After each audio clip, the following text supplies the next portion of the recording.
This is Tim Ferriss. Thanks for joining me. Today, I very rarely talk about politics. I dislike talking about politics because it tends to be very dogmatic. I don't have any particular dedication or affiliation with any party, but I do want to talk about something that's happening next Tuesday, July 8th, that will affect America as you know it and your lives as you know them. And I know very little about this, but became very fascinated and frightened on some level of FISA, as it's known, just a few weeks ago. And I do want to say as a caveat that I've met people in the current administration. I've spoken with people from the CIA, the NSA, FBI, who do excellent work, and our safety does depend on much of what they do. And they do an excellent job in many respects. This is about legislation. And it's something that everyone should know about.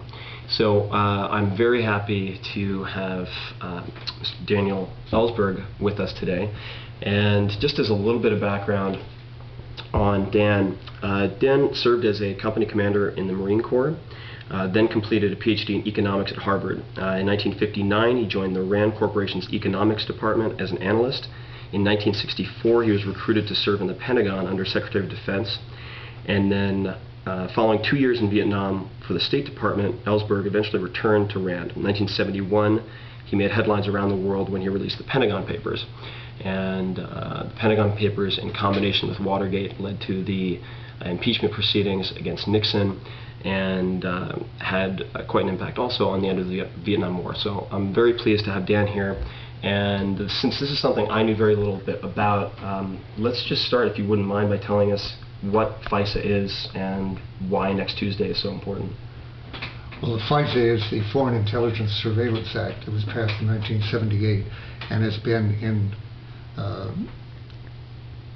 going on since for the last 30 years.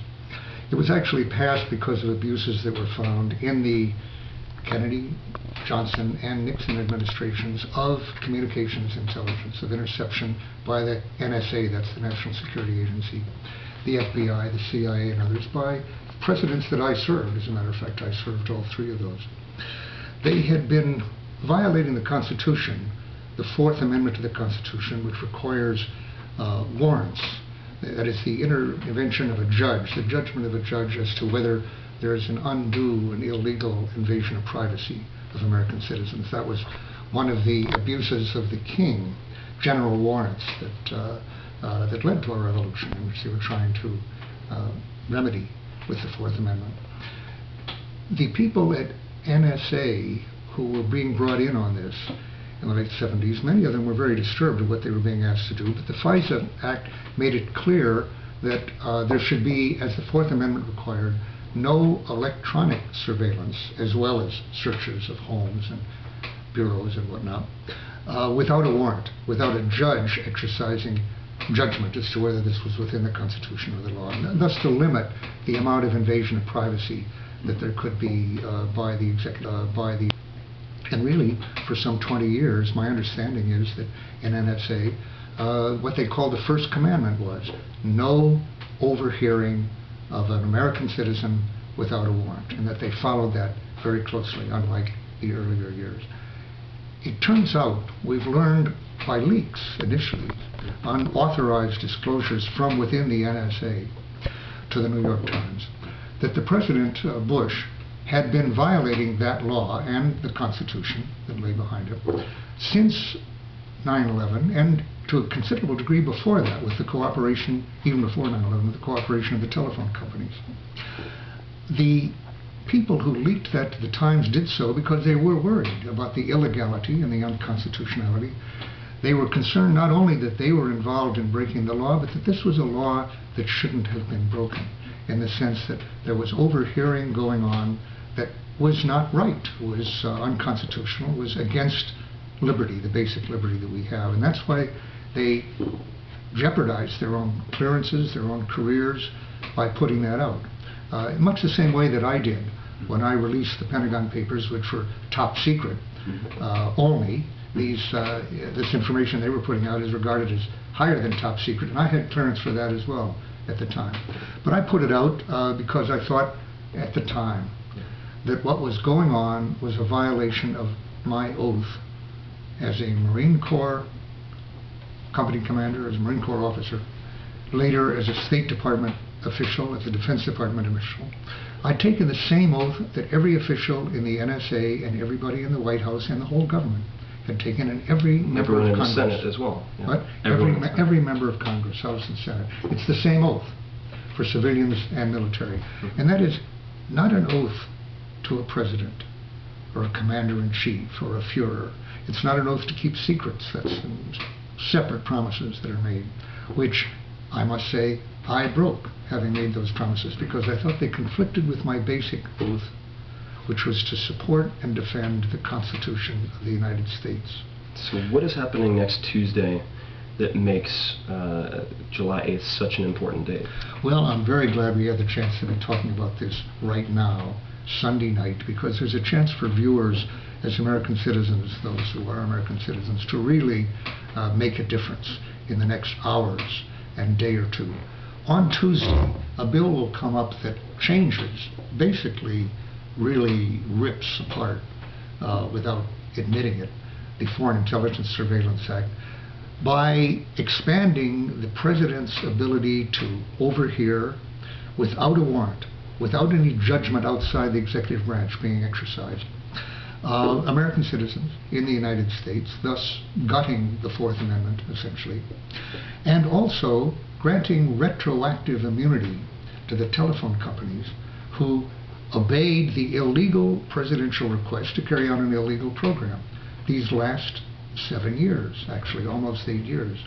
Now, the real importance of that last point, which is clearly unconstitutional, and which many people, Senators Dodd, Senators Feingold, and over the last year, until just recently, Senator Barack Obama, had promised to filibuster any bill that gave that immunity.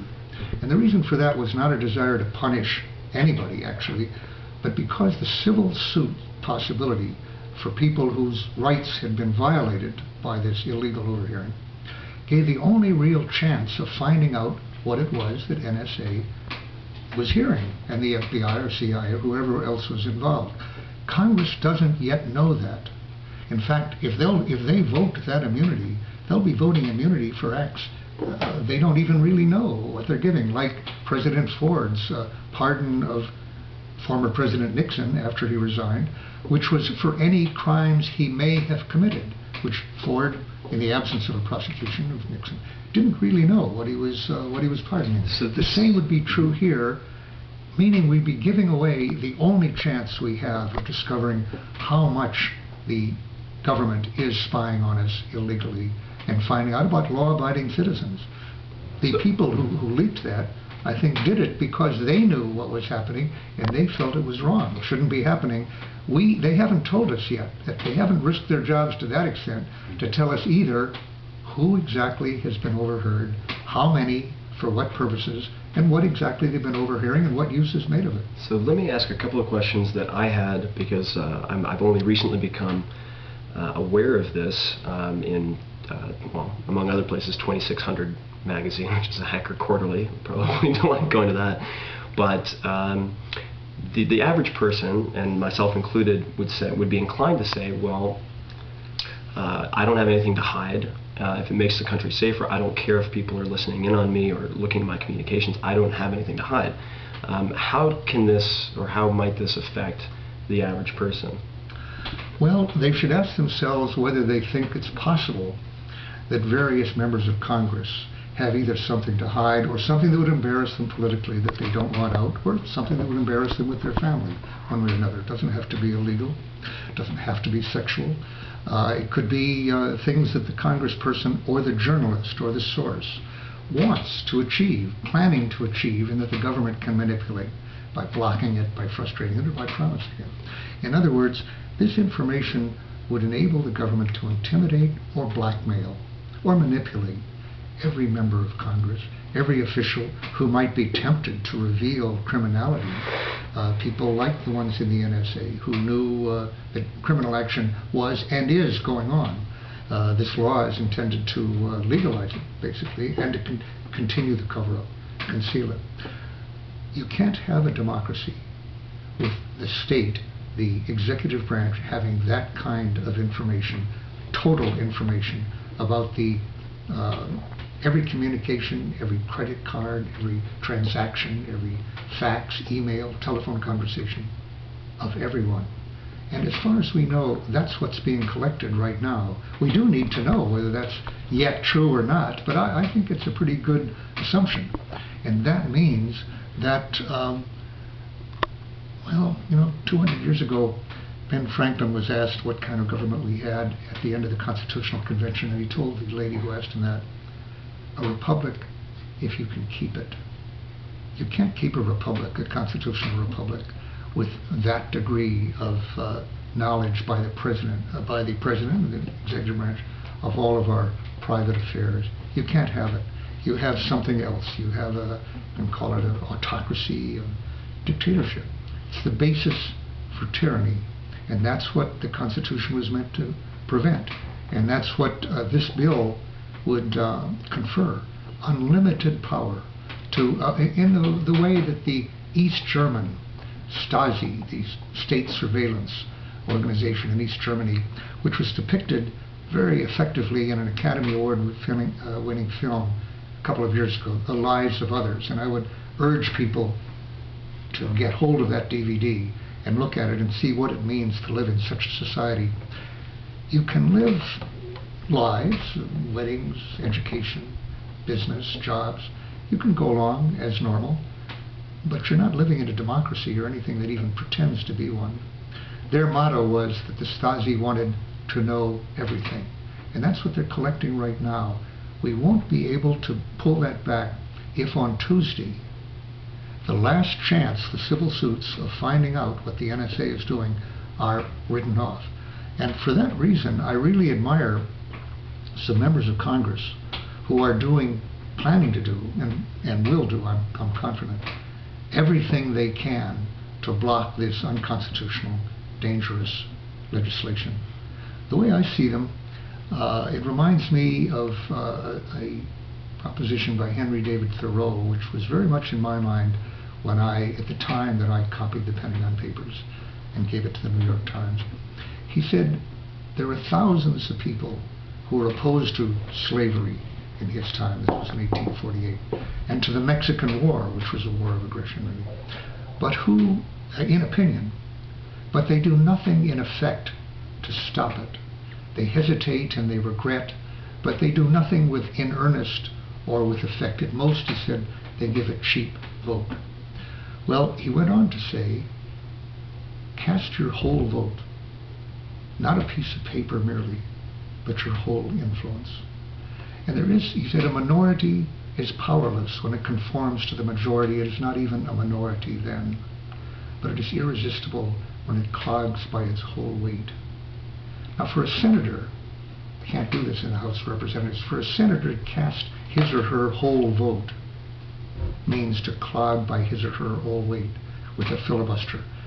A minority of people, Senators Dodd, Feingold, Senator Boxer, and Senator Wyden have already promised to filibuster this and attempt to prolong the debate so that this bill does not infringe on our liberties, after all, and others can join them.